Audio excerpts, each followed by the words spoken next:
Estão vendo, né? Uhum. Tá, então vamos de teoria de resposta ao item.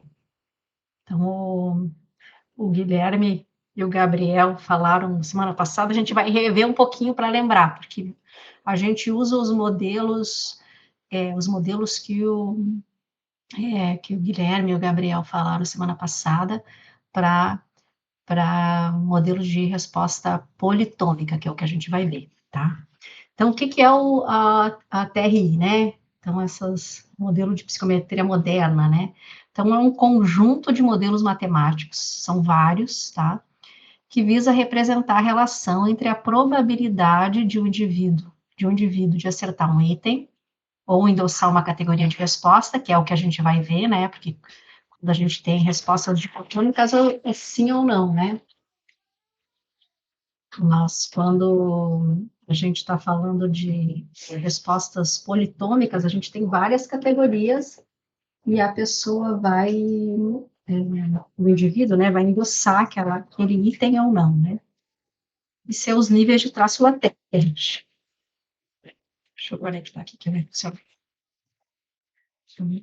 Então, a estimação do traço latente, o traço latente é o que a gente quer medir, tá? É o traço, ou variável latente, ou habilidade,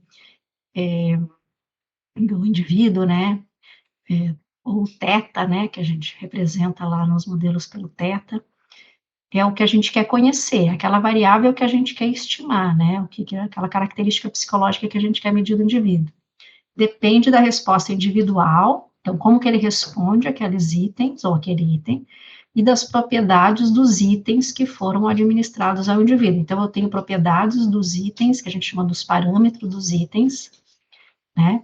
E tenho o traço do indivíduo que eu vou estimar dependendo do como que é a resposta e a propriedade desses itens, tá? Então, eu tenho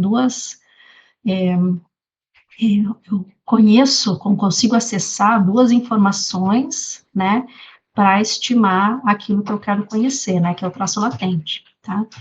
E a estimação é através da resposta a itens. Quando acho que os meninos falaram que na TCT, na teoria clássica do testes, a gente estima o traço latente, né, ou a variável, a característica psicológica, por meio da resposta ao teste, né, todo o teste, a resposta a todo teste total, né, que a gente usa para estimar. E aqui vai ser a cada item a gente vai conseguir uma estimação, né?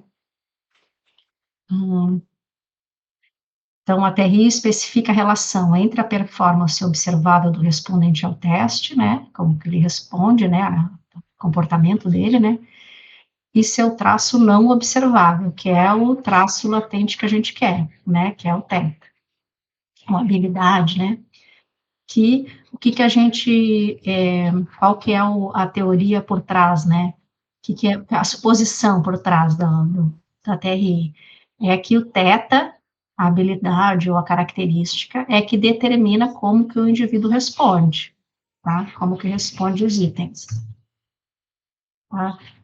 Então, a TRI constitui-se, aqui acho que é a mesma coisa que está escrita lá, a TRI constitui-se de um conjunto de modelos matemáticos que visa representar a probabilidade de que o indivíduo, com certo nível de habilidade, responder corretamente ou aceite um item em função de determinados parâmetros dos itens, tá? A gente tem alguns postulados da TRI, tá? Dois postulados, na verdade. O primeiro postulado, ó, é que o desempenho de um item em uma série de itens podem ser explicado por um ou mais traços latentes, denominado teta, tá? Então, a resposta que o indivíduo vai dar a um item vai ser explicado pela aquela característica que a gente quer medir, né? Ou pelas características que a gente quer medir, tá? Dependendo nos modelos de TRI, a gente tem os modelos unidimensionais, que são quando tem uma característica só que a gente que explica o comportamento do indivíduo, a resposta do indivíduo àquele item, né, ou aqueles itens, e modelos multidimensionais, tá? Então, são outras várias, mais de uma, né, característica, ou habilidade, ou teta, né, que vai explicar a resposta àquele item ou aqueles itens, tá? Então, a gente concebe que cada traço latente é uma variável contínua, tá? Podendo assumir valores contidos no conjunto dos números reais, variando de menos infinito para mais infinito, tá? Então, a gente quer medir o teta, escala de habilidade, ou o traço latente, como a gente quiser chamar. Vamos pensar que a gente quer medir o traço otimismo, tá? Então, esse é o traço. Aí a gente tem o item. Vou pensar no item. A gente vai submeter aos sujeitos, né? Eu acredito que coisas boas vão acontecer no futuro, tá? Estou inventando é alguma coisa parecida com essa, um item de otimismo, tá? E vamos dizer que a resposta, vamos pensar só no dicotômico, a pessoa pode responder sim ou não, tá? Então, o modo da resposta, a resposta dela dizer sim ou não, é determinado pelo nível de otimismo dela. Então, se ela tem, vamos dizer que esse item vai medir alto ou baixo otimismo, tá? Então, se ela dizer que sim, a gente teria sim um ponto de corte aqui, né? Aqui é o ponto onde ela tem a maior probabilidade de dizer sim, na verdade, a gente vai ver que a gente, se fosse mudar, né, teria 50% de probabilidade de aqui é o teta, né, aqui é o beta, o B, né, é o valor do B, de dificuldade, aonde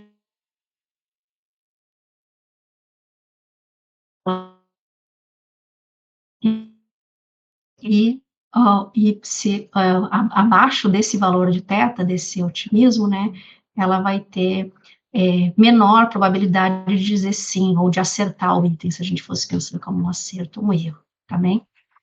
Então, aquela variável, a gente tem que supor que aquilo que a gente quer medir, né, aquele característica que a gente está medindo pelo que a gente quer medir o item, né, é a causa do comportamento do, da resposta, né, na frente àquele item. Pode ser que tenha outras, né, então pode ser que conhecimento de português também seja um outro, conseguir ler, né, habilidade de leitura, pode ser outra variável, outra habilidade, né, ou outro teta, que também influencie, né, a resposta do indivíduo, tá? Então, e o segundo postulado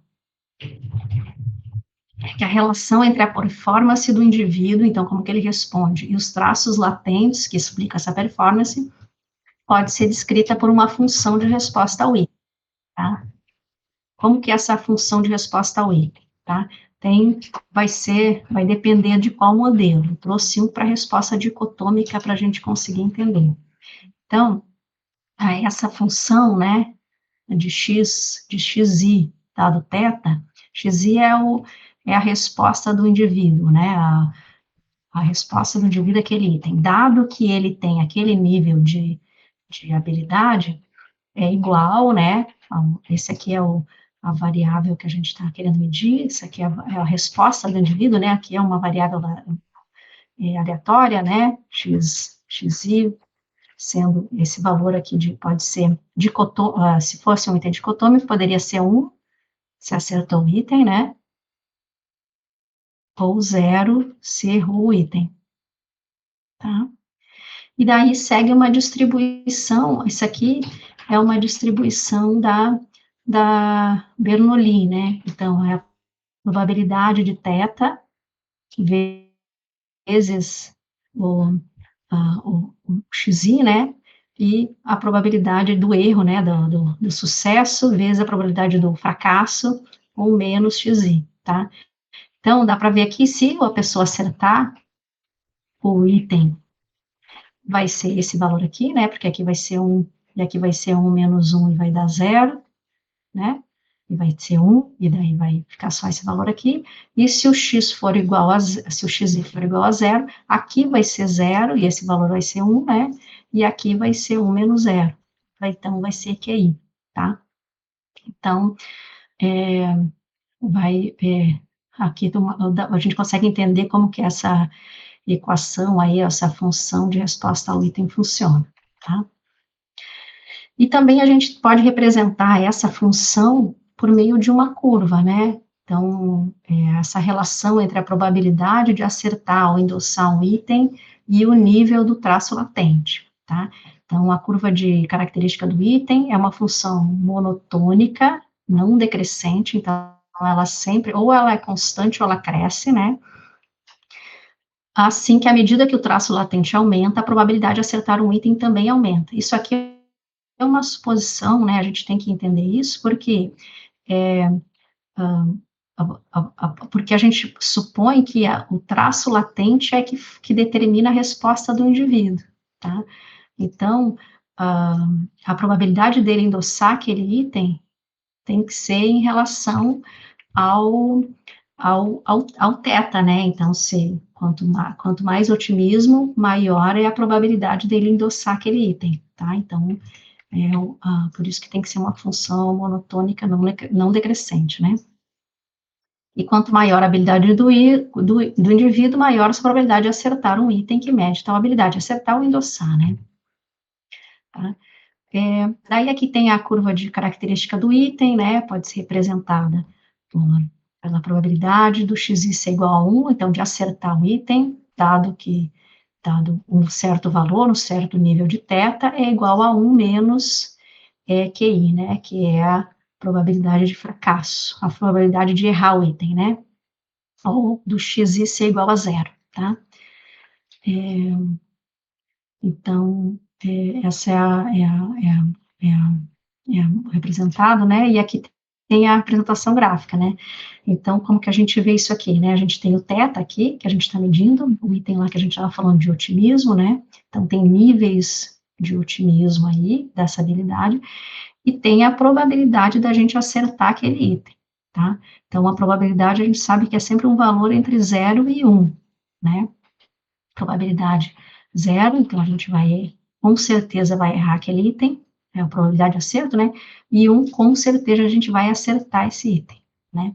Então, indivíduos que têm altos, mostra aquela curva que a gente falou, né? Não decrescente, né? Uma tônica, né? Quanto maior o θ, maior a probabilidade de acertar, tá? E quanto menor o θ, menor a probabilidade de acertar o item, tá? Então, uma curva de característica do item, em itens dicotômicos, né, tem essa carinha aí, tá? Uma curva que a gente adoraria ter, né, seria essa, né, então, porque ela consegue diferenciar exatamente qual ponto que a pessoa acerta o item, então, dado um valor de θ, né, ou um valor de dificuldade do item, a pessoa erra aquele item, e a pessoa, acima daquele valor, né, ela acerta aquele item, né, então, se a gente administrasse esse item aqui para uma pessoa, e se tivesse essa curva aqui, se a pessoa se ela errou, eu sei que ela tem um θ menor que o valor de B, e se ela acertou, eu sei que ela tem um valor maior que o de B, e daí bastaria eu fazer vários itens assim, eu saberia exatamente aonde que ela está posicionada, né, mas não é assim que funciona na prática, né? A gente nunca viu uma curva assim, tá? As curvas da TRI para itens dicotômicos são mais parecidas com essas, tá? E aqui tem os valores, vocês viram lá, né, que a gente tem o parâmetro A, que é o parâmetro de discriminação, parâmetro B, que é o parâmetro de dificuldade, né?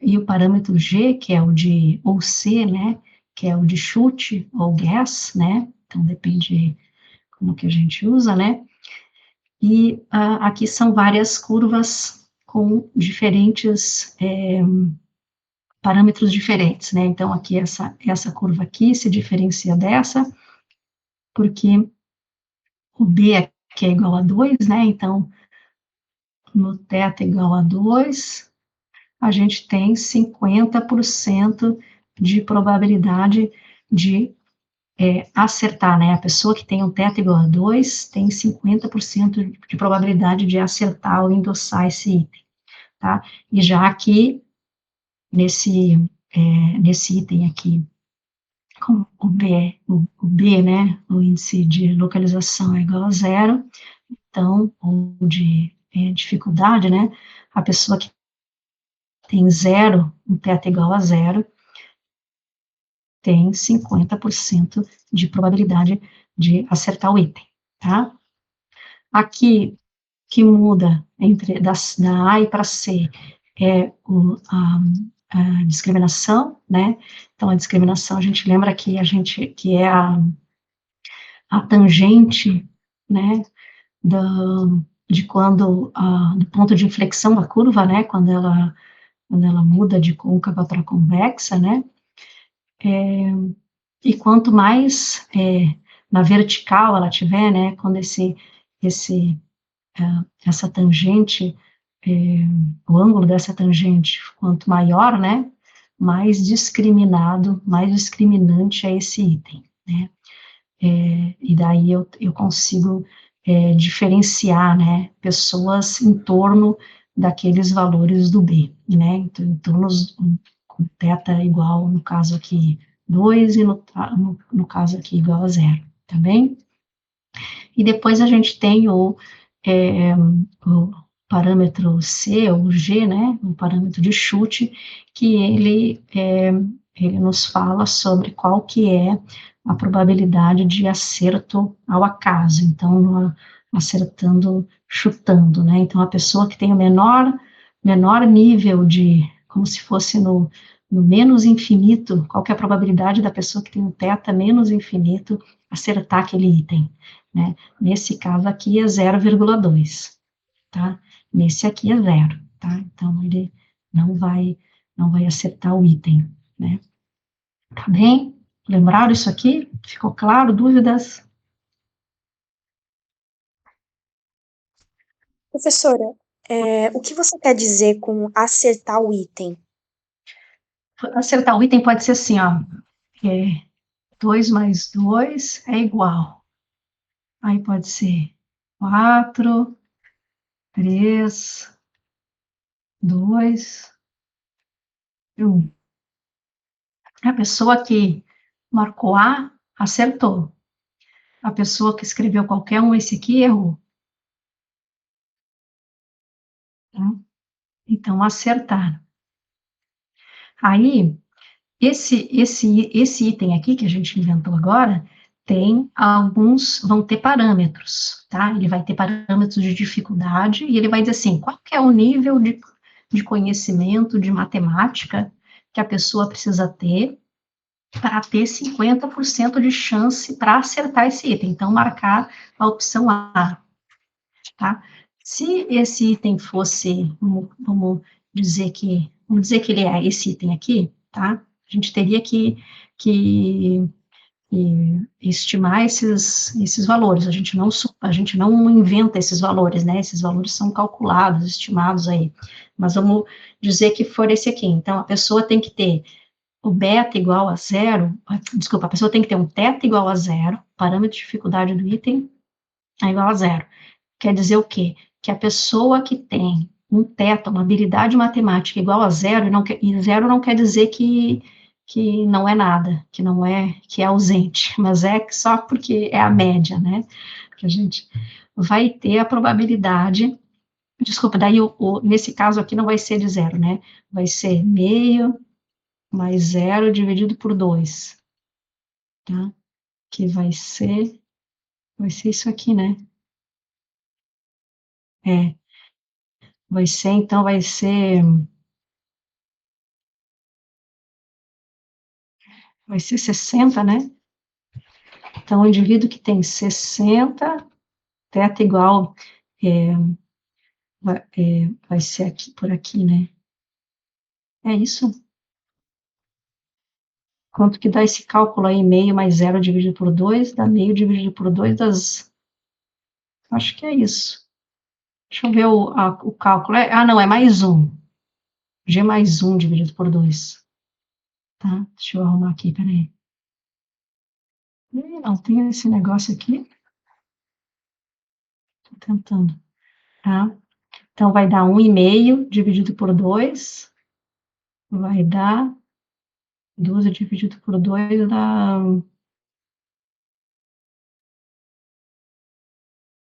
Dá o quê? 12 dividido por 2? Dá 0,6. 6, 0,6, Tô pensando aqui. Tá, então era isso aí, ó, eu fiz no coisa. Então, pessoa que tem habilidade 0, tem que ter, tem 60% de chance de acertar o item, tá? Essa é a lógica do item. Aqui, vamos pensar nesse aqui. A pessoa que tem 0, habilidade igual a 0, tá? Tem 50%, tá aqui, né? 50% de chance de acertar esse item, tá? Qual que é a discriminação? Quanto que é discriminativo esse item? Se for esse aqui, 1. Se for esse aqui, 2. Então, esse item aqui discrimina mais que esse, diferencia mais as pessoas do que esse aqui, em torno do valor do B, tá? E aqui, a pessoa tem chance de acertar por chute, é que a pessoa não tem chance de acertar por chute. Tá? Ficou claro? Foi a Maria Clara, né, que perguntou. Sim, obrigada, professora. De nada, eu não estou enxergando nada vocês, porque eu estou na coisa aqui. Agora, peraí. Agora eu mudei, né? Isso aqui que eu queria. Tá. Então tá, vamos lá. Tá? Então, a gente viu, né, que os parâmetros dos itens, a modelagem, né, depende qual modelo que a gente vai usar, depende dos parâmetros. A gente tem o parâmetro de acerto aleatório, a gente tem o parâmetro de dificuldade, a gente tem o parâmetro de discriminação, que é o A, o parâmetro de dificuldade, que é o B, o parâmetro de acerto aleatório, que é o G ou C, tá? E daí tem outra questão aqui também, que é importante, que vale tanto para os modelos dicotômicos quanto os politômicos, que é a independência local, tá? O que ele quer dizer? Que ao manter constante as habilidades do indivíduo, as suas respostas a um conjunto de itens, né, um conjunto de itens diferentes, são independentes entre si, tá? Isso quer dizer que não vai ter correlação entre os itens, mantendo constante a habilidade do indivíduo, tá? Então, é a mesma coisa de dizer que as únicas variáveis que determinam o comportamento do indivíduo de responder aquele item já está sendo considerado, já são aqueles traços latentes que são considerados no modelo, tá? Então, se eu já considero esses traços latentes, se eu já estou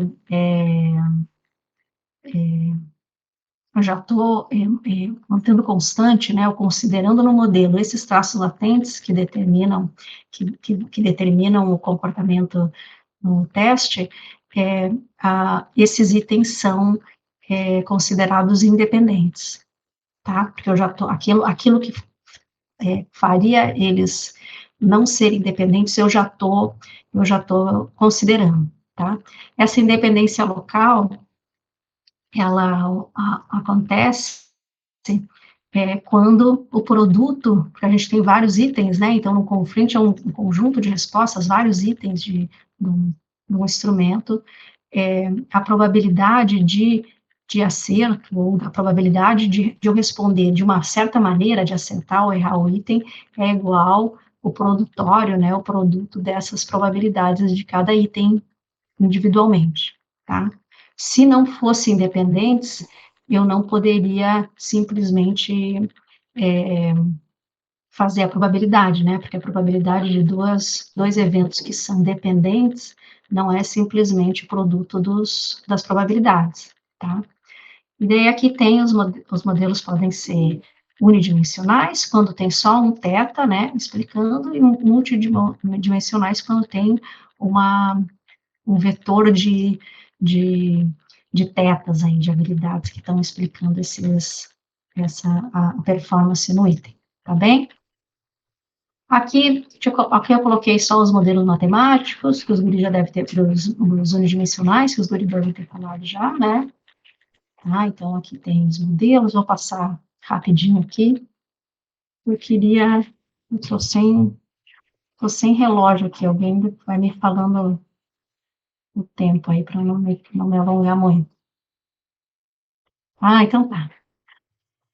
Aí, qual que é esse aqui, então, vocês viram, né? Eu não vi o que que vocês viram. Vocês viram isso aí?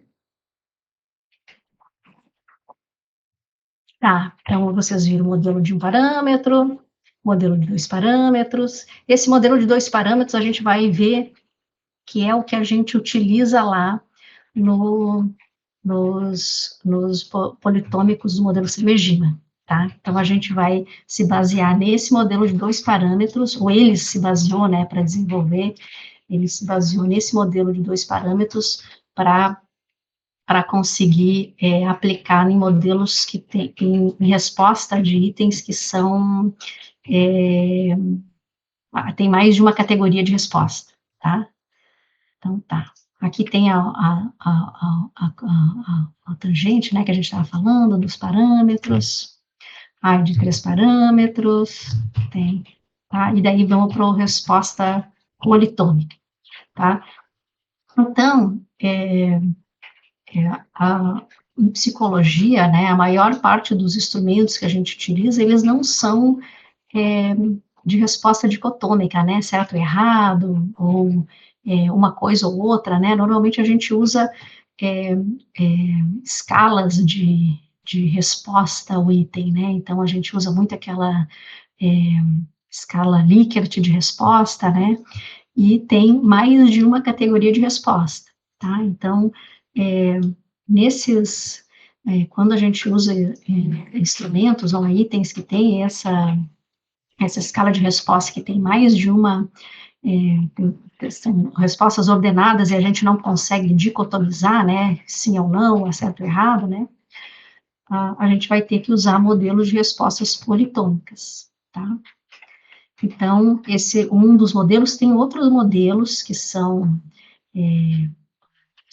foram propostos, aí são utilizados, de crédito parcial, tem vários outros, mas o que a gente vai falar hoje é o de Samejima, tá? Ou Graded Response Model, modelo de resposta gradual, tá bem? O que é esse modelo de resposta gradual, né? É um conjunto de modelos matemáticos que permite o tratamento de respostas ordenadas, politômicas, tá? A itens, então, as respostas têm que ser ordenadas, né? Quer dizer que a gente ainda está lá se a gente for pensar, a gente tem no θ, e a gente tem níveis de respostas que estão ordenadas. Então, quando a gente fala assim, discordo totalmente, discordo, concordo, concordo e concordo totalmente, que é um tipo de uma escala de concordância de 4 pontos, né, vamos pensar assim, a gente tem aqui uma resposta gradual, né, então, para a gente discordar totalmente, para fazer o contrário, né, para a gente discordar totalmente daquele item, a gente já discordou totalmente, né, tá? Então, a gente não tá, é como se a gente conseguisse numerar aqui, né? A gente numera normalmente nas respostas das escalas de concordância, né? Então, 1 representa como se a gente tivesse um θ menor, o 2 é como se a gente tivesse um θ não tão baixo quanto quem discorda, né? Tá bem? Então, isso é, as categorias de resposta a um item são ordenadas do menor para o maior em função do parâmetro dificuldade e representadas por números naturais a partir do zero, tá? Isso aí é o modelo do Samejima, né? O GRM é uma extensão do modelo de 2 parâmetros, tá? E a gente vai ver por quê, tá? 2 importantes modelos foram propostos por Samejima, o modelo de resposta gradual homogêneo. Oi.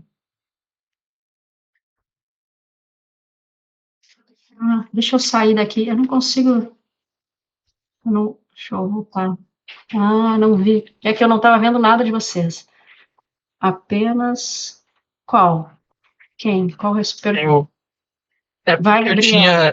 É que eu tinha lido num texto uma vez que separava os testes psicológicos em 2 categorias, que era teste de habilidade e teste de personalidade.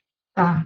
Aí quando você falou agora de item dicotômico e politômico, eu fiquei na dúvida se os testes de habilidade precisariam necessariamente de ser itens dicotômicos e os de personalidade necessariamente os politômicos. Não, Nada a ver. dicotômico, não necessariamente. O dicotômico quer dizer que tu trata a resposta da pessoa como sim ou não, ou certo e errado.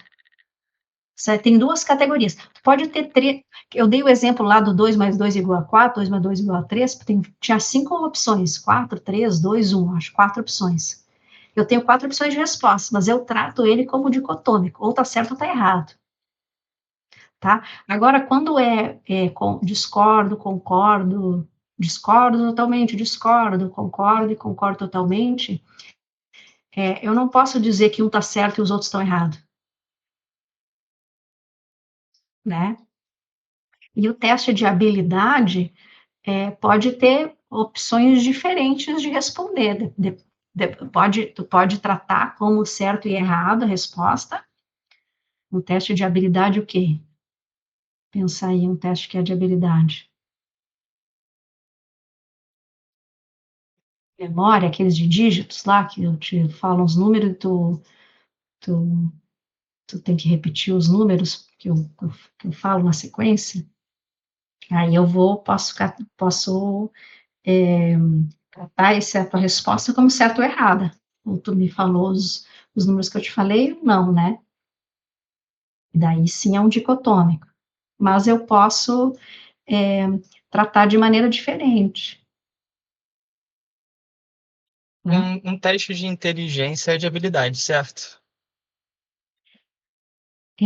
Porque eu acho que a diferença é que a gente chama, no ATRI, eles chamam de habilidade como se fosse a característica psicológica que ele está tendo, ou a característica que ele está avaliando, isso é habilidade. Mas não necessariamente a habilidade como a gente entende, assim, de personalidade, então não é habilidade, teste, sei lá. É que eu estava pensando que eu tive uma aula que apresentou um teste, eu acho que era o VASI, que tinha 3 opções de resposta, né? Tinha ou errar completamente, ou meio certo ou certo. Ótimo, então não é dicotômico. Então não é dicotômico, né? Isso, então é um teste de habilidade que a gente entende na psicologia, mas continua sendo a habilidade que ele está avaliando sei lá o que, não sei qual que era. Era inteligência. Mas qual... Qual subteste eu não lembro. Mas entendeu? Depende de como que tu trata a resposta do indivíduo. Se tu coloca ela como certa e errada, é dicotômico. Se tu tem gradações naquela resposta, não é dicotômico. Tu tem gradação, mais de 2. Tudo bem, entendi. Tá?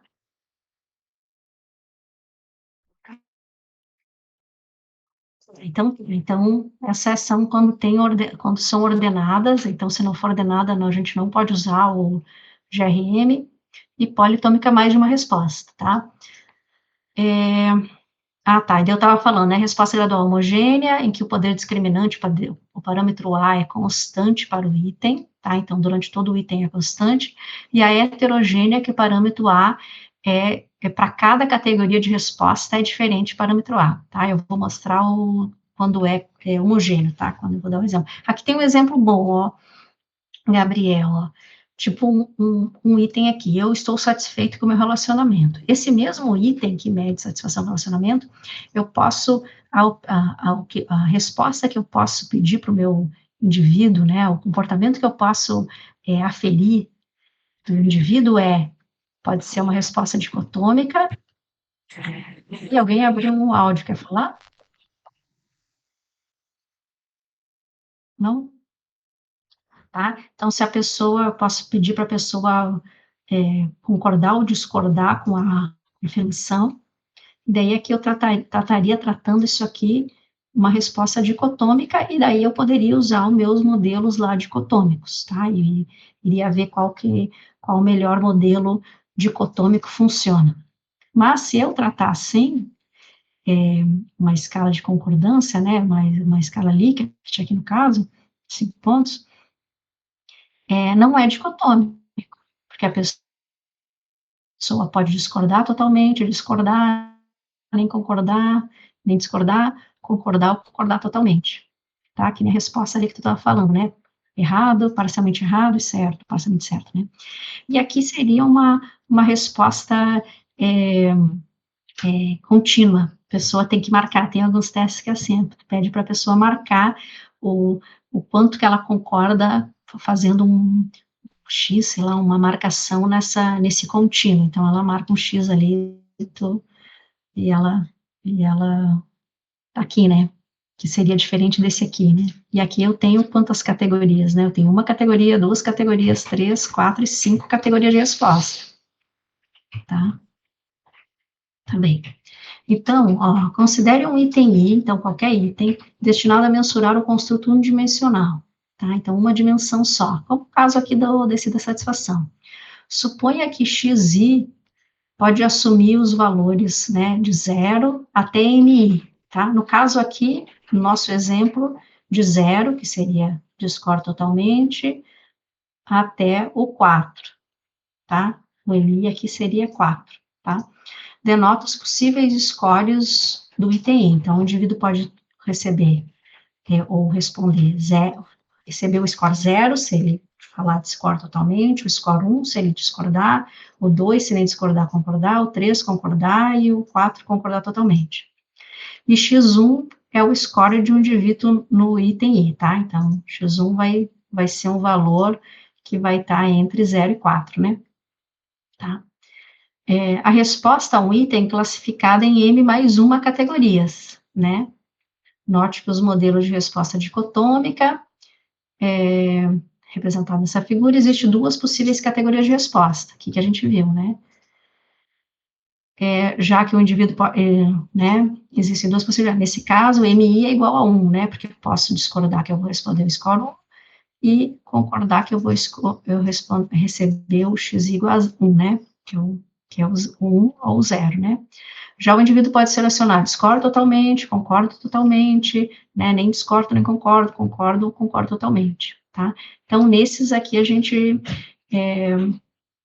chama de, tá, ele é uma categoria de resposta ordenada, né, e é politômica, tá bem? Então, depende da quanto, e se a gente tivesse uma escala de concordância de 7 pontos, né, seria diferente, mas teria várias categorias daí, né, a gente teria 7 categorias e 6 possíveis, a pessoa poderia tirar de 0 a 6, né, porque o 0 é quando ela discorda e o 6 é quando ela vai concordar totalmente na escala de 7 pontos, tá bem? Tá? Então, ó, o Samejima propõe um item politômico ordenado, ele propõe que um item politômico ordenado pode ser reduzido a um item dicotômico, tá? Então, ele viu, né, que se a pessoa discorda, então ela está aqui ela está aqui, né, ela discordou e concordou, está aqui nesse valor, é como se ela tenha, como eles estão ordenados, é como se a gente tivesse discorda do item até aqui, né, tem 0 e 1, pode assumir o valor 0 e 1, e não, nem concordou totalmente, né? Então, ele como se dicotomiza dependendo da resposta do indivíduo. Mas vamos ver, que eu acho que vai ficar mais fácil. Ó. Dado que as categorias de resposta são ordenadas, o score XI será correspondente à categoria escolhida pelo indivíduo, né? Então, dependendo de qual categoria que ele vai ter um score, né? Que a gente viu.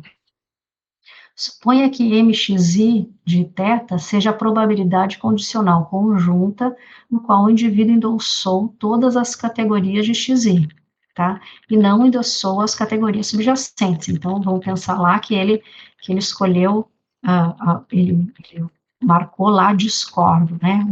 Né? Assume-se que XI de θ seja uma função monotônica não decrescente para todo θ, para o XI de 1, 2, né, que também é uma função não monotônica, né. A probabilidade do respondente obter pelo menos score 0 em um item, x igual a 0, é igual a 1, porque ele sempre vai, como que ela está ordenada, a pessoa sempre vai pelo menos discordar totalmente desse item, né, tá? E ela nunca vai, e a probabilidade dela, então, pelo menos discordar, é 1, né? A probabilidade é um valor entre 0 e 1, né? Então, ela sempre vai poder, pelo menos, discordar totalmente. Mas ela pode não só discordar totalmente, mas também discordar, né? Pode nem discordar, nem concordar totalmente, tá? E a probabilidade de obter score acima da categoria mais elevada, de marcar, por exemplo, aqui uma outra, além, é 0, né? Ela não pode marcar uma opção além do concordo totalmente. O máximo que ela pode é concordar totalmente com aquele item, tá? Então, o X do MI mais 1, né, do máximo do número de categorias mais 1 é 0, é impossível, né? Não tem a probabilidade igual a 0. Não tem como. Então, ela sempre vai concordar, né, a probabilidade dela concordar com a primeira categoria lá de resposta é igual a 1, e a probabilidade dela concordar com a categoria acima da máxima é igual a 0, tá?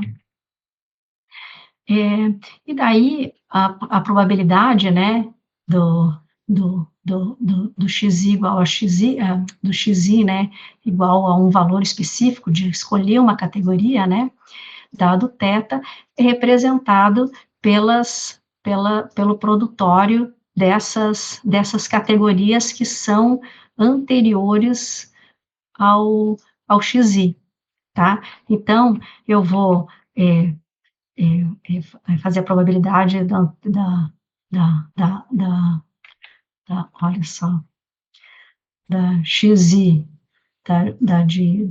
das as subjacentes, né, que estão lá, né, tá bem? Então, eu vou fazendo o produtório, muito parecido com aquilo que a função aqui é parecida com aquela que a gente tinha visto lá da binomial, né, da Bernoulli, né, tá bem? Aí, a função acumulada, que é como tem várias, qual que é a ideia dele? Ele vai calculando várias, acumulada até aquele ponto, e depois ele diminui até aquele ponto que a pessoa respondeu, né? Então, representa a probabilidade acumulada no score em um item, tá? Então, do xi ser igual a um valor a categoria, escolher a categoria que a pessoa escolheu, dada a independência local, ela pode ser expressa por, então, o xi ser maior ou igual que uma categoria, então, responder, ou pensar nas categorias aqui, né, 0, 1, 2, 3, 4, então, vamos dizer que a pessoa respondeu 1, então, de ser maior ou igual a 1, ser superior ou igual a 1, é igual à probabilidade de ela ter concordado com o 1, com o 2, com o 3 e com o 4, tá? Então, é acumulada daquela que ela escolheu, mais as outras categorias que são maiores, né, mais superiores a ela, né? Ela concordar com a 1, com a 2, com a 3 e com a 4, tá? Então, essa é a probabilidade acumulada. E como que, então, apesar de haver mais de 2 categorias de resposta, as categorias de resposta são agrupadas de modo que a probabilidade acumulada estime a probabilidade do indivíduo de pelo menos endossar o XI, né? Então, pelo menos ela endossou 1, né? Assim, cada escala de resposta de 5 pontos, a probabilidade acumulada do XI ser igual a 2, representaria a probabilidade do respondente se selecionar a categoria 2, 3 e 4, né? A gente fez o exemplo do 1 aqui, né? E daí, como que a gente calcula a probabilidade em uma categoria, daquela categoria que ele escolheu? A gente faz a probabilidade acumulada daquele ponto, né, que é vamos dizer que ele acumulou 1, né, da 1, 2, 3, 4, né, menos a probabilidade da 2, 3 e 4, porque a gente faz da x1 mais 1. E daí a gente vai chegar na probabilidade do xi ser igual a 1. Tá? Faz sentido? Amanda, você pode repetir essa do item, dessa categoria específica aí? Ó, eu tenho uma escala de resposta. Opa, faltou 2, né? Eu tenho uma escala de resposta, uma escala Likert de resposta, tá? Então, eu tenho a categoria 1, 2, 3, 4, 5, tá? Aí, a probabilidade da pessoa concordar, marcar pelo menos o 0 é 1, concorda? Porque como que ela está ordinada, então, é uma variável que é ordinal, pelo menos o 0 ela vai marcar, tá? Sim? Sim ou não? Sim. Tá? Então, tá. Então, pelo menos o 0 ela vai marcar. O que eu faço para eu saber se a pessoa marcou, qual que é a probabilidade dela marcar a opção 1 lá, ou a segunda opção de resposta, né? A categoria 2 lá, né? Tá? Eu calculo a probabilidade dela responder pelo menos a 1, e daí eu não dicotomizei, porque ela respondeu 0, ou ela responde pelo menos 1, 2 ou 3 ou 4. Eu dicotomizei as respostas, concorda? Sim. Agora eu só tenho 2 possíveis respostas, ou ela responde 0, ou ela responde pelo menos 1, 2, 3 e 4. Eu juntei todas, e essa aqui eu sei calcular, né, porque tem um modelo, tem um modelo lá de dois parâmetros, né, os modelos dicotômicos, né, tá? Entendi. Então, é basicamente a probabilidade do 1, usando os modelos dicotômicos, menos a probabilidade acumulada Isso, só do 2, 3, 4, sem incluir o 1. isso, e depois eu calculo a probabilidade do 0 e o 1, e o 2, 3, 4, 5. Tá? Entendi. E daí eu faço uma coisa menos a outra, porque daí eu vou ter exatamente essa probabilidade de marcar 1. Foi? Eu acho que eu Faz entendi. sentido? Faz sentido. Eu acho que conforme for a apresentação, eu vou pegar melhor. Mas eu entendi. Mas ele dicotomizou, assim, ele achou um jeito de apesar de ter várias opções de resposta, se tu consegue calcular, pelo menos a pessoa endossa 1, né, e depois ela calcula a categoria seguinte, que seria aqui, ela diminui uma da outra e consegue calcular a probabilidade daquele ponto específico, tá? Então, a probabilidade de um indivíduo obter o score XI é igual à probabilidade de obter pelo menos o score XI menos a probabilidade de obter pelo menos o score XI mais 1. Tá? É muito legal, assim, essa sacada aqui que Samejima teve como que faz para resolver itens politômicos, né? tá? Então, é um instrumento... Oi?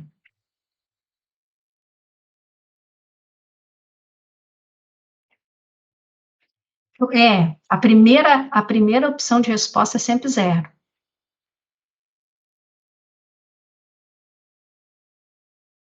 Sim, sim. Por quê? Porque pelo menos a pessoa vai marcar a primeira opção. Porque não está ordenada, não é o teta, a gente está medindo teta. Então, é de otimismo. Então, se a pessoa que tem o otimismo menor possível, pelo menos ela vai marcar a resposta mais que apresenta lá que menor otimismo possível. Eu acho que minha vida é um fracasso, sei lá, de autoestima, né? Na verdade, teria que ser o contrário, né? Senão vai ser de baixa autoestima, né? Minha vida é um sucesso, tá? Aí aqui está o discordo totalmente. Então, quer dizer que eu tenha baixa, bem baixo, o mínimo possível que tem, que avalia essa escala de autoestima, né? Se eu coloco discordo, eu tenho um pouquinho mais do que a pessoa que discorda totalmente, né? Então, nessa escala de resposta, pelo menos eu vou discordar totalmente do item.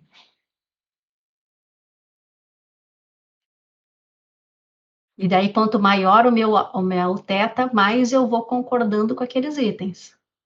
O máximo que eu vou poder concordar é concordo totalmente. Eu nunca vou poder ir além disso também. Tá, era isso que eu estava falando? É. Isso aí. Dado 1, né, daí se eu quiser do 2, isso. Se eu se eu quiser do P de X dado, x igual a 3, daí eu calculo dá 3 e dá 4, probabilidade do xi ser igual a pelo menos 3 e 4, menos a probabilidade do P de X ser igual a 4. E daí eu chego na 3, né.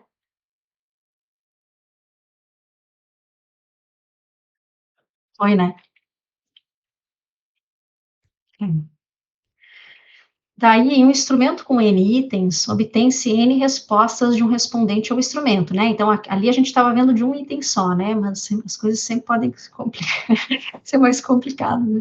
Então, essa mergima define padrão de resposta, denotado por V, como a sequência de categorias de respostas a um item dado pelo respondente a um conjunto de N itens, tá? Então, a gente não vai ter só um item, mas a gente vai ter um vetor de resposta para cada indivíduo, né? A gente vai ter se for 10 itens, a gente vai ter 10 respostas do indivíduo, porque são 10 itens, né? Então, no primeiro item lá, ele respondeu a categoria 1, no segundo item, ele respondeu a categoria, sei lá, 3, né? E aí vai, né? Em que XI refere o score de resposta ao item I, com o I variando do 1 até o máximo de itens que vai ter, tá? Aí, como que é esse modelo matemático do GRM, né? Envolve estimar para cada item I o parâmetro de discriminação A do item I, e daí, como é homogêneo, ele vai ser constante em todas as categorias K do item, tá?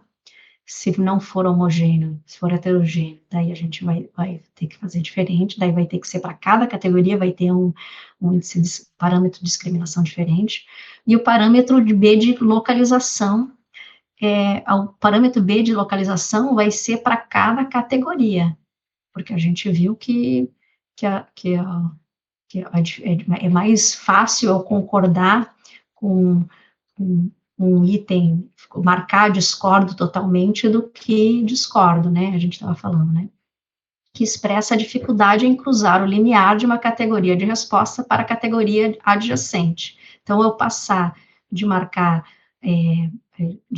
zero no item, T-score 1, para T-score, de ter score 0 para score 1, né?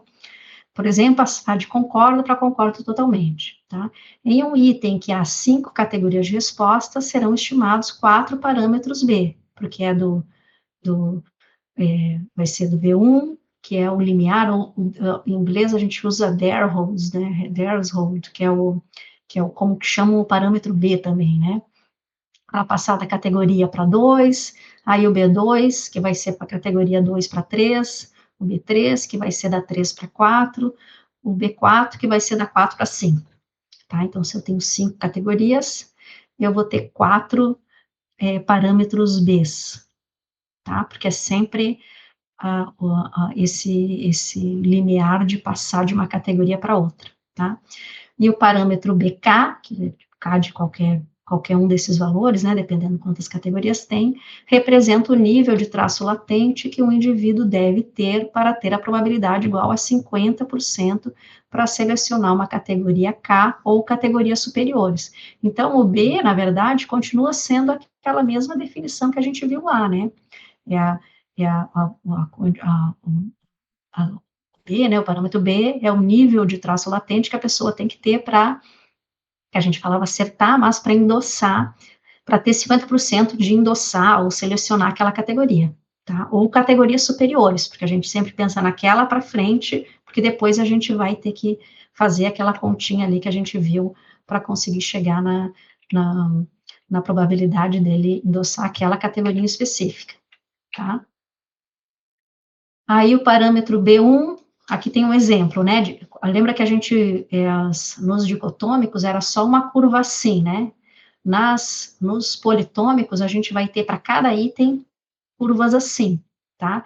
E cada uma dessas curvas representa uma categoria, tá? Então, ó, o B1 representa a habilidade do indivíduo para ter 50% de chance de receber o score 0, tá? Ou seja, endossar a primeira categoria, né? O parâmetro BM representa a habilidade do indivíduo ter 50% de probabilidade de receber o score M, né? O ponto mais alto da curva de cada categoria de resposta é sempre nessa formulazinha que é BK, que é o parâmetro de dificuldade daquela categoria, mais o parâmetro de dificuldade da próxima categoria dividido por 2. A gente vai ver um exemplo aqui, acho que é mais fácil. Ó, o parâmetro B1, no caso aqui, dessa curva aqui, dessas curvas, né, desses itens, dos parâmetros desses itens, o B1, que é a primeira categoria, que é essa curva azul aqui, ó, é menos 1,5, tá? Então, vai estar mais ou menos, se aqui é menos 1,5 vai estar aqui, mais ou menos. E é bem o ponto de encontro das duas curvas, da curva da primeira categoria para a segunda categoria, tá? Então, é aqui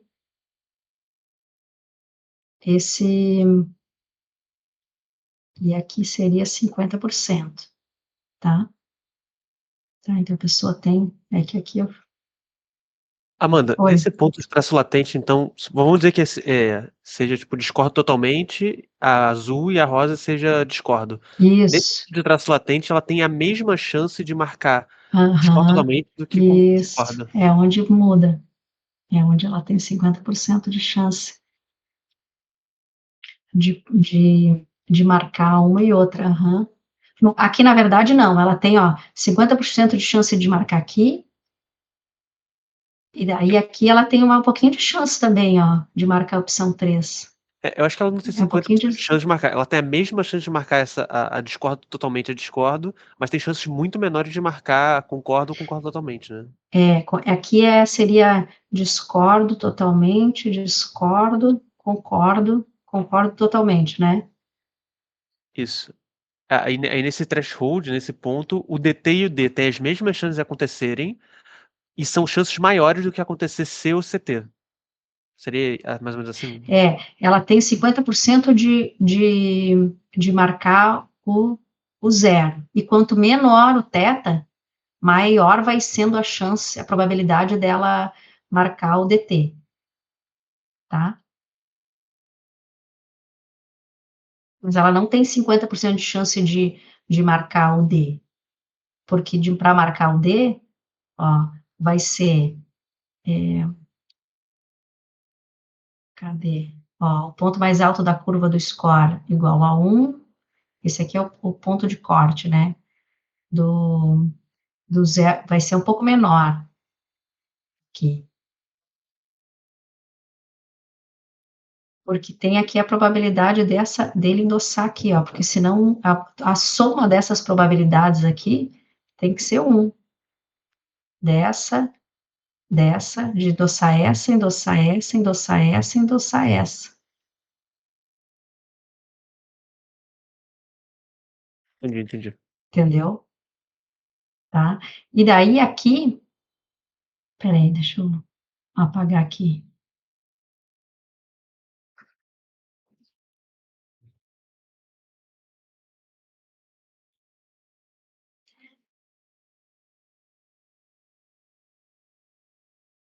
Daí, ó, o ponto mais alto da curva do score igual a 1, que é esse aqui, né? É igual a θ menos 1,5, que é o da anterior, né? Mais daquela curva, né? Dessa aqui. Então, 1,5 mais 1 dividido por 2, que dá menos 0,75. Então, ponto mais alto aqui dessa curva, maior probabilidade de resposta de endossar esse item aqui é no menos 0,75. Quem tem menos 0,75 de habilidade tem a maior chance de, de concordar com, de marcar lá a opção discordo, tá?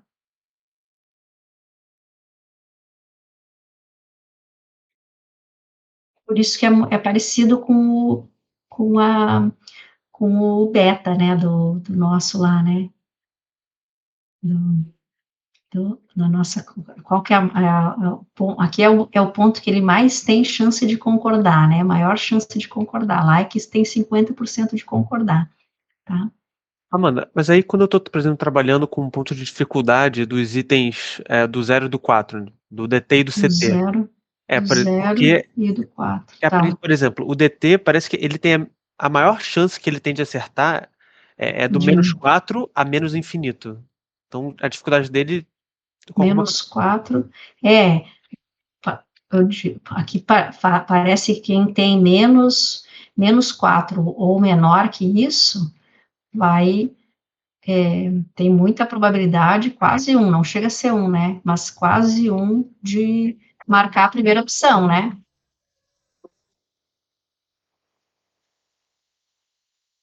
Sim, mas o que eu fico... Minha dúvida seria assim, se o formato da curva, ela não tivesse apenas um ponto máximo, assim. Fosse uma curva que, vamos dizer que ela sobe e ela faz um platôzinho em cima. Ou seja, eu teria, na verdade, vários pontos onde essa pessoa tem a maior probabilidade de marcar. Aí eu... Mas aqui ela vai para o menos infinito, assim, ó.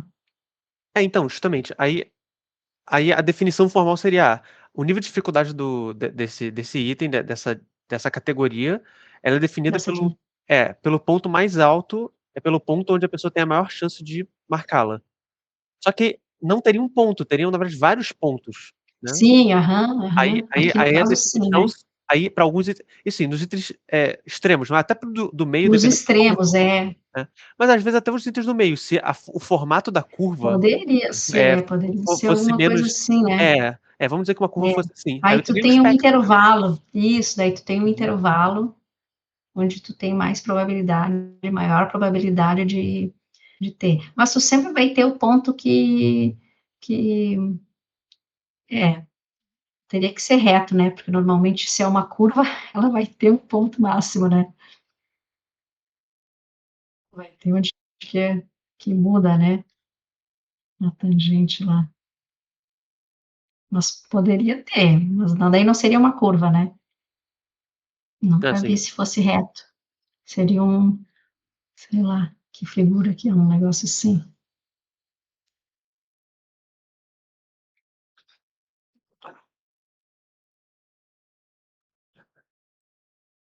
Tá? Foi? show de bola, foi. Ó. Então, o que a gente viu, né? Indivíduos com habilidade menor que -1,5 têm maior probabilidade de endossar a categoria P1, que é a primeira, receber score igual a 0. Indivíduos com habilidade entre -1,5 e 0, que é entre o B1 e o B2, né? Tem maior probabilidade de endossar a categoria B2, que é essa aqui, P2, né? Indivíduos com habilidade entre 0 e 1,5, que é da próxima categoria, tem maior probabilidade de endossar a categoria 3. Indivíduos com habilidade maior que 1,5, que é a do 3, né? Essa aqui, maior que 1,5, né? Vai endossar essa categoria, que é a última, né? A última categoria, tá? Aqui, tá aqui, eu tô vendo errado, tá? Isso aí, P4, tudo bem? E recebeu o score igual a 3, né? Foi? E daí tem aqui, só para lembrar que o parâmetro de discriminação é constante, tá? Aqui é 1,7 para todas as categorias desse item.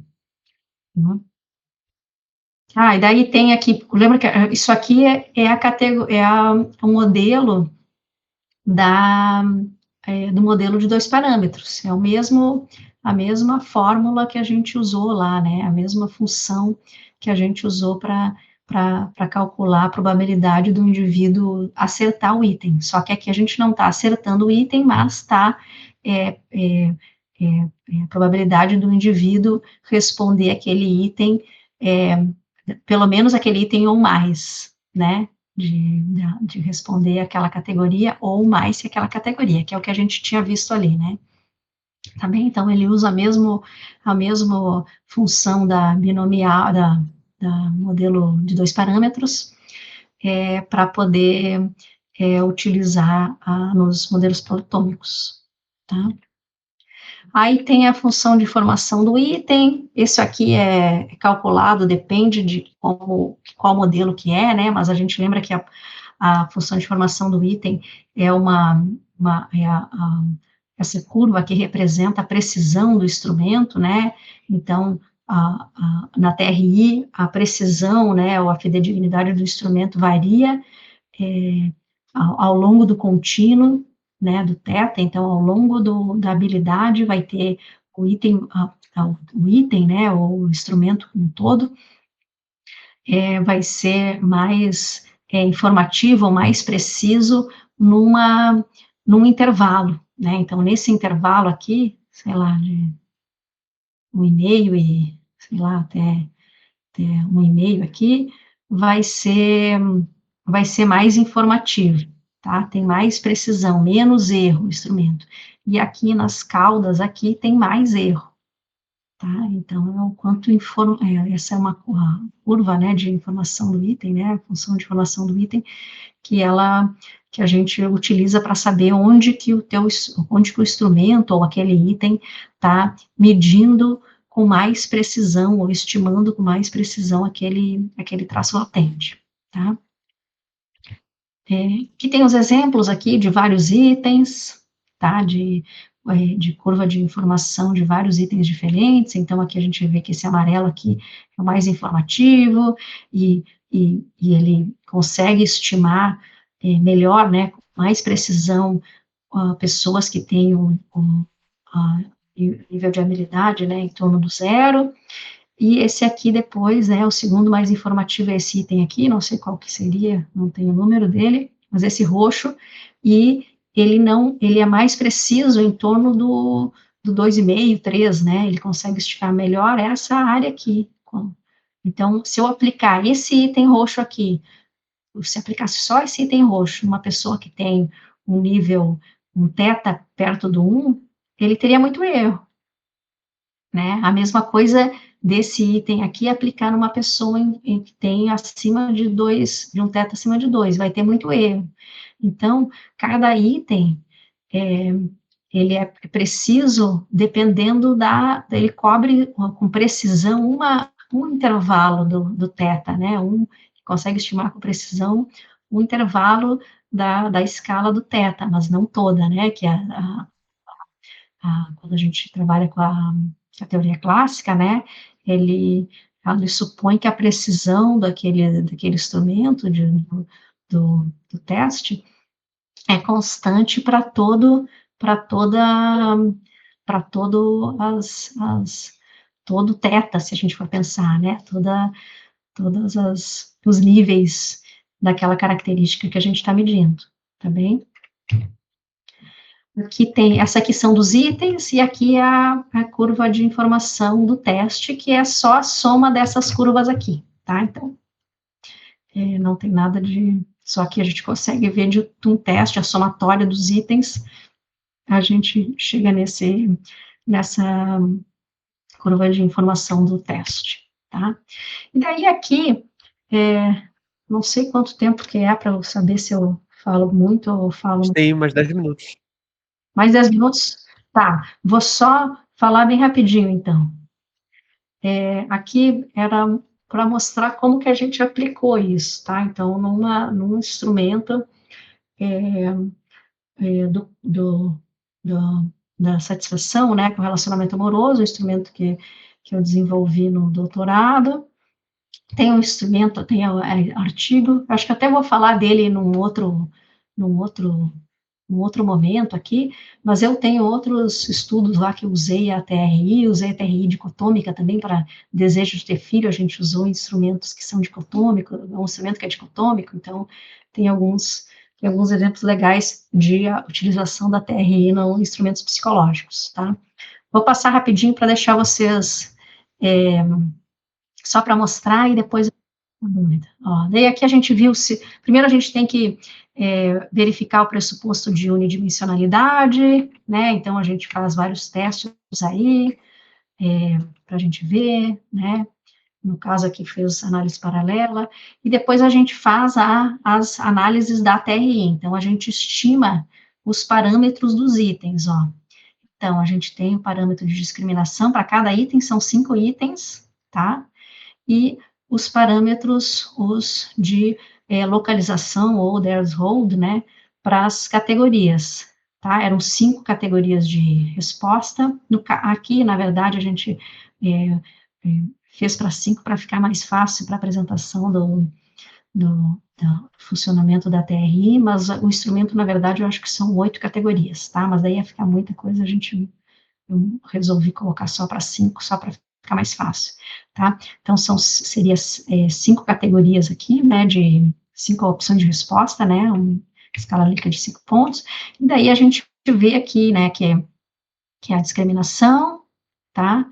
Que então é alto a discriminação, até tem uma classificação do Becker lá, que ele fala que o parâmetro discriminativo é alto se o valor é entre 1,35 e 1,69, muito alto se for acima de 1,70. Então, está bem alto essa discriminação, discrimina bem esses itens.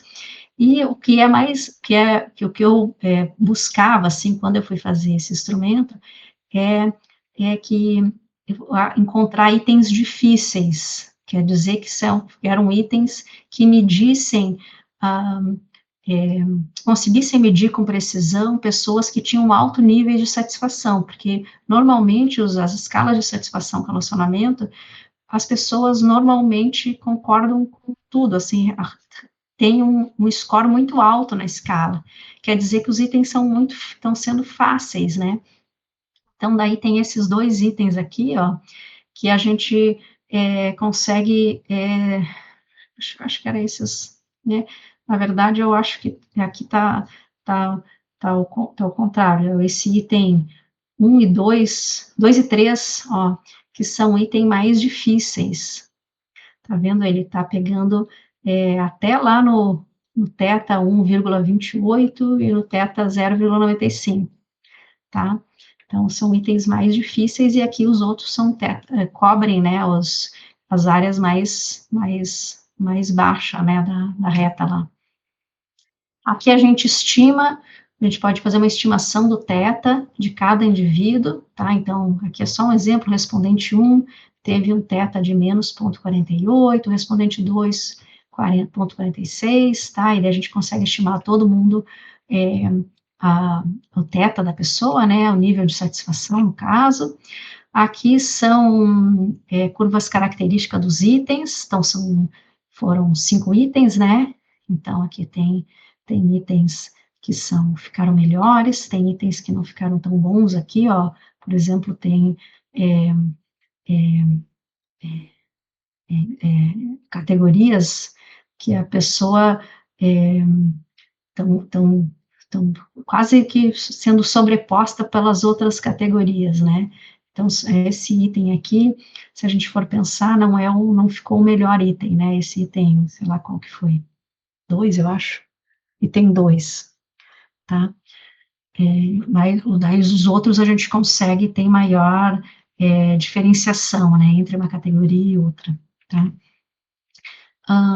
Aqui só um item, exemplo de um item 1, né, só para vocês verem com maior, aquilo lá que a gente estava falando lá, Guilherme, ó, a soma dessa probabilidade, mais dessa, mais dessa, mais dessa, de todas as categorias tem que ser igual a 1, tá?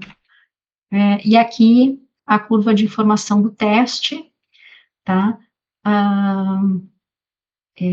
Esse aqui na verdade, é a escala original, por isso que não tem itens difíceis. E aqui a gente vê, ó, que o item, desculpa, o teste, né, cobre bem, estima bem aqui, nessa área aqui, né, consegue estimar com bastante precisão essa área, mas o erro, que é essa curva vermelha aqui, né, aumenta muito quando passa do 1,5 aqui, e é menos que -2, né, que o teta é -2, tá? Então, a gente consegue ter uma noção de como que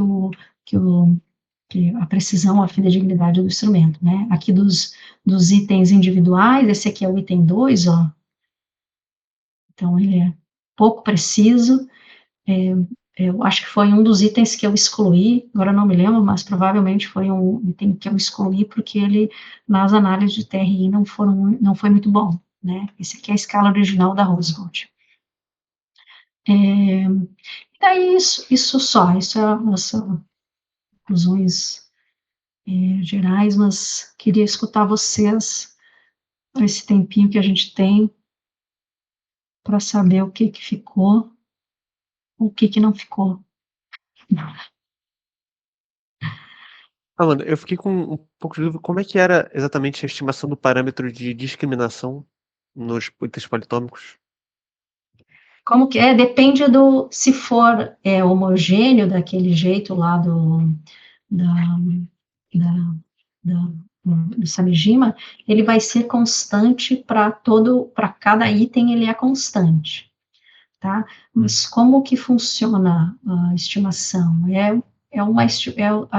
Se usa, tem vários métodos de como estimar, acho que o mais comum é aquele modelo de máxima verossimilhança que se usa,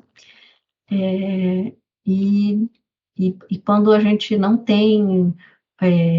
conhece nem os parâmetros dos itens, nem os parâmetros nem as habilidades do indivíduo, tem que usar métodos iterativos, assim. Então, ele chuta um valor e começa a fazer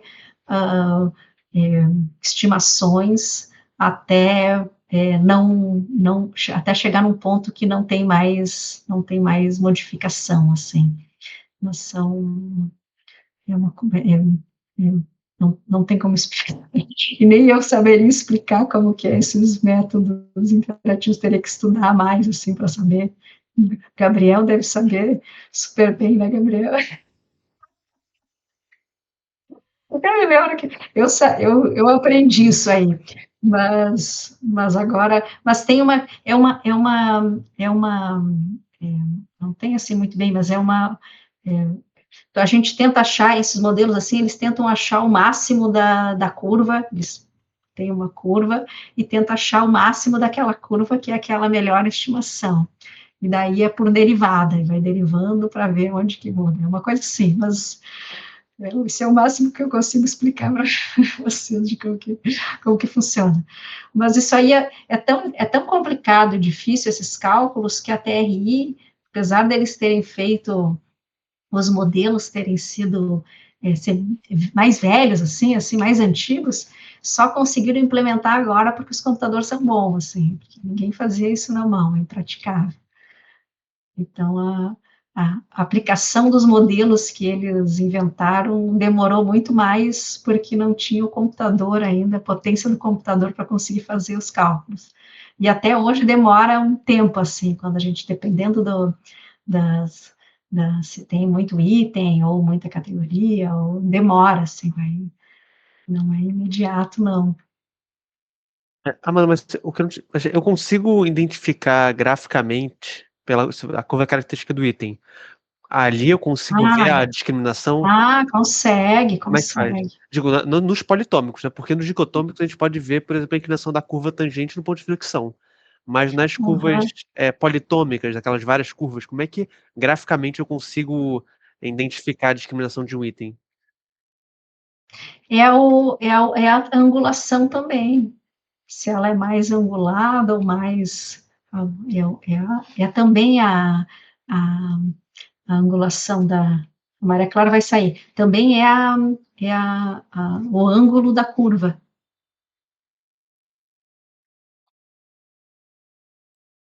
Tá, eu acho que eu entendi. É tipo. É como se ela for. A curva ela tá mais. Mais apertada, assim, tipo. Entendi. Ela é mais pontuda, entre aspas, é mais pontudinha. Assim. Tá, entendi. Sobe mais rápido. Aham.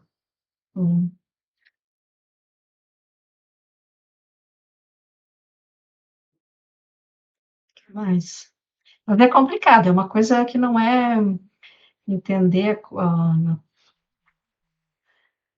negócio no detalhe, é uma coisa muito difícil, assim. Ainda mais para nós que a gente não tem toda a base, né?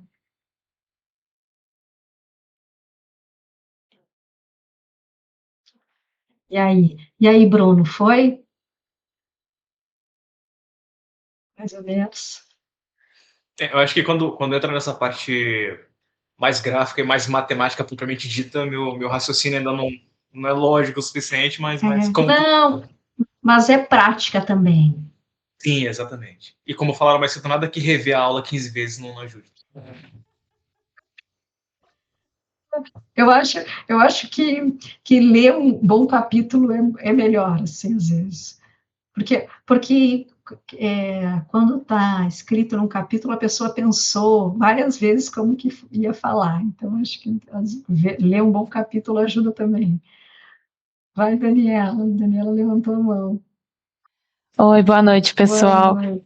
Eu ia perguntar, Amanda, justamente isso, se com o tempo, a prática, a gente consegue desenvolver, trabalhar melhor com isso, porque assim, eu me identifiquei com o Bruno, chegou no cálculo, eu buguei e eu nem abri a câmera com vergonha da minha cara, mas vou rever a aula 48 vezes para tentar entender, e lá na frente a gente, quem sabe no futuro a gente escuta. Com o tempo, então, você acha que é possível pegar essa prática? Sim, com certeza.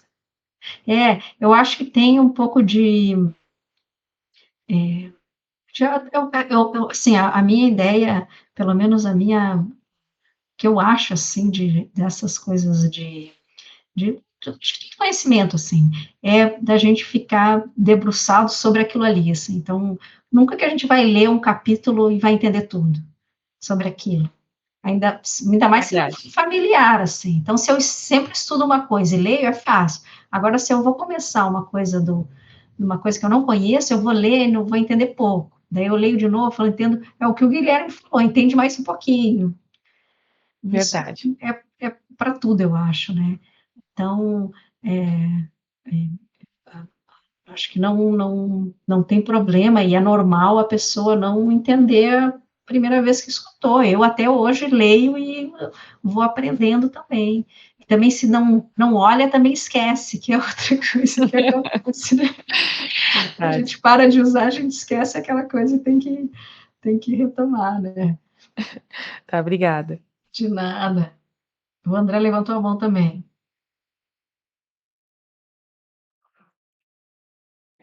Professora, nesse modelo de resposta gradual, GRM, algum estudo que indica que ele é mais difícil de ser aplicado em algumas pessoas, ou ele é mais difícil de ser adotado em questões, não sei, históricos sociais, porque em alguns questionários que a gente aplica na clínica, né, tipo questionários de esquemas, existe muito dessas respostas, né? Concordo completamente, discordo totalmente, e algumas pessoas têm muita dificuldade de realizar isso, mas muita mesmo. Tem uma questão, isso é legal que tu está trazendo, porque é uma questão acho que de escolaridade também, né, para entender, e de contato, assim, de ter usado já, de ser usual. Para a gente é muito, quando a gente fala dessas escalas de concordância, parece que é muito, muito simples, mas quem nunca ouviu falar, é difícil tu entender. Como assim concordo? Concordo, como que é? Eu tenho que concordar com uma frase? Que estranho, né? E às vezes a gente, eu sei que obviamente não é o correto, né? Aí algumas pessoas falam, não, mas pensa de 1 a 6, né? Qual o número que você colocaria aí?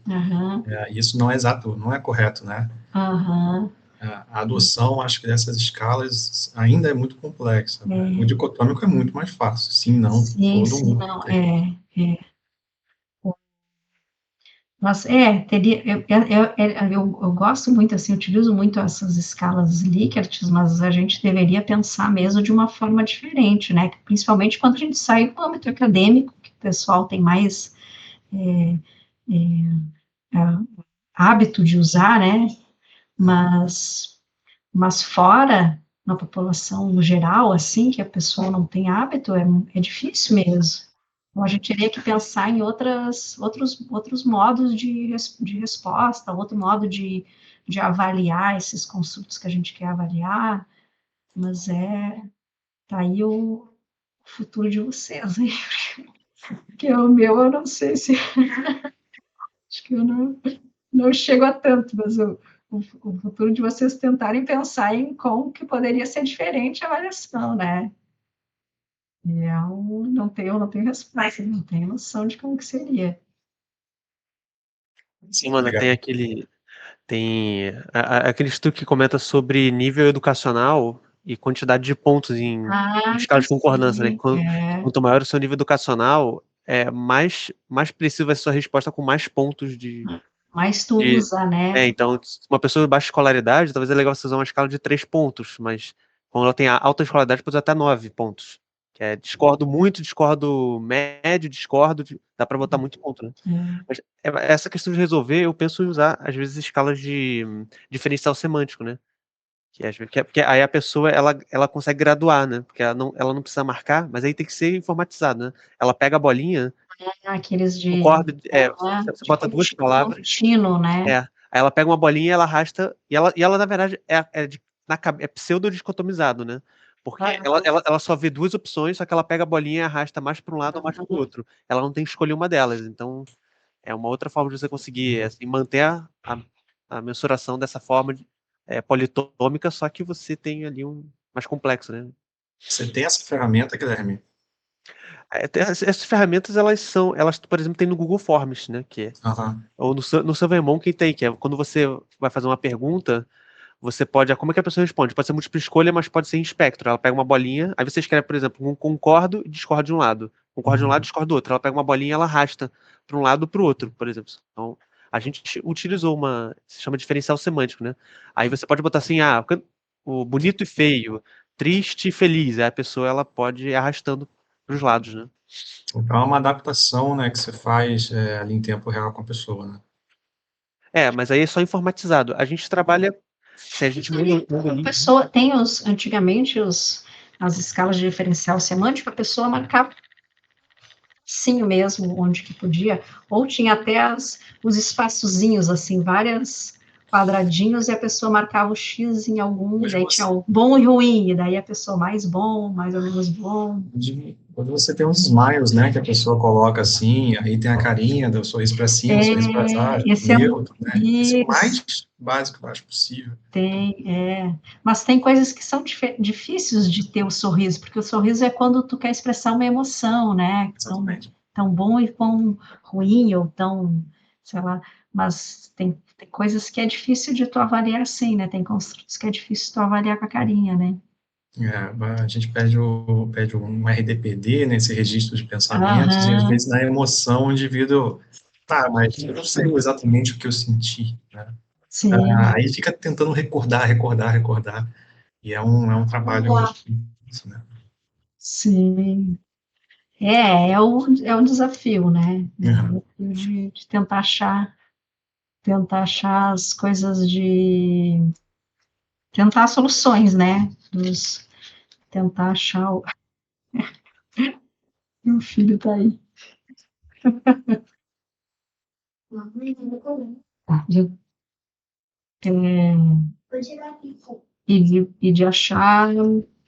de achar, assim, eu acho, é assim, a gente acha um método, vai ter problema, e daí a gente vai ter que achar alguma outra coisa para resolver aqueles problemas. A ciência é assim, né?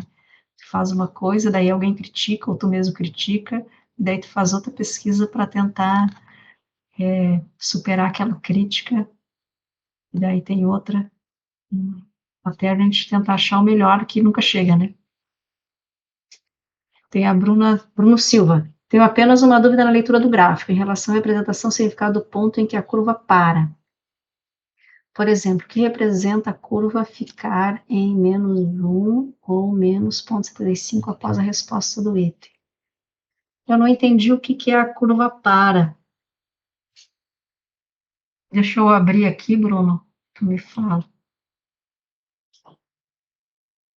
Deixa eu ver.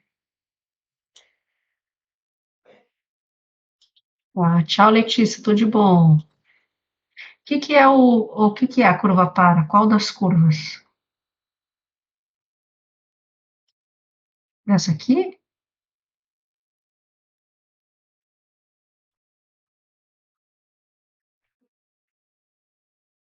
Aonde que a curva parou? Aqui?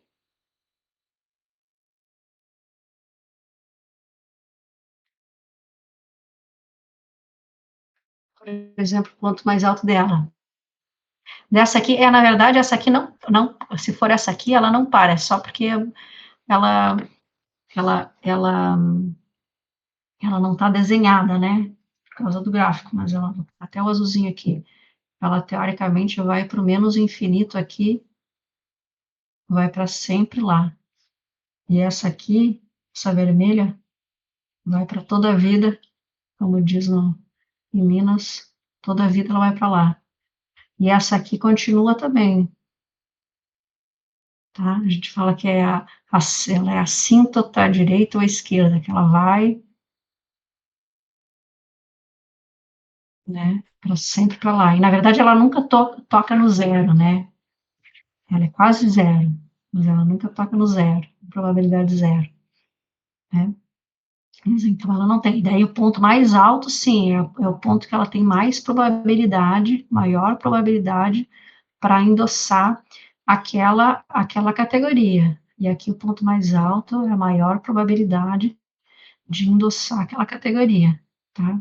Principalmente quando ela, aqui, ó, essa, esse nível daqui, que é onde que ela cruza aqui, né? Quando ela aumenta, né? Vamos dizer assim, corta até a outra curva lá, até a outra categoria, aqui, as pessoas que estão nesse intervalo aqui de teta, sei lá o que será isso aqui, -1, vou inventar, até 1,8, aqui a pessoa tem mais probabilidade de concordar ou marcar essa categoria aqui, que seria a concordo, né? Se a gente discorda totalmente, discordo, concordo.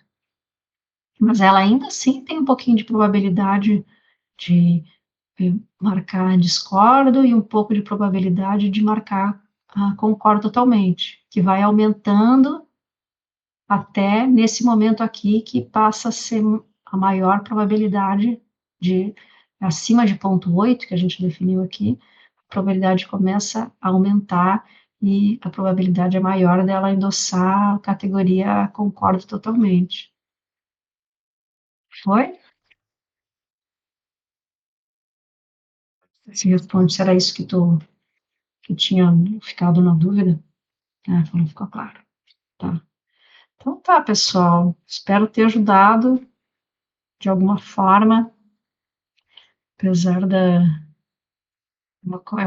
uma coisa difícil, assim, eu gosto muito de estudar isso, mas eu sei que é difícil, eu acho difícil mesmo. Então, para mim é difícil também entender da onde que sai essas coisas. Gabriel, falei para o Gabriel que eu achei que ele que me ajudar, porque é difícil e a gente vai ter que ir acumulando conhecimento aí para a gente ir aprendendo as coisas e saber usar isso, né? E...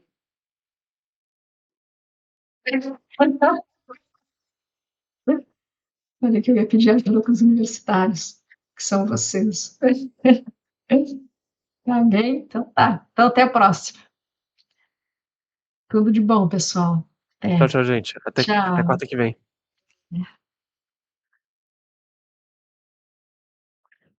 Tchau, Tchau, tchau. Obrigada. Até semana que tchau. vem. É.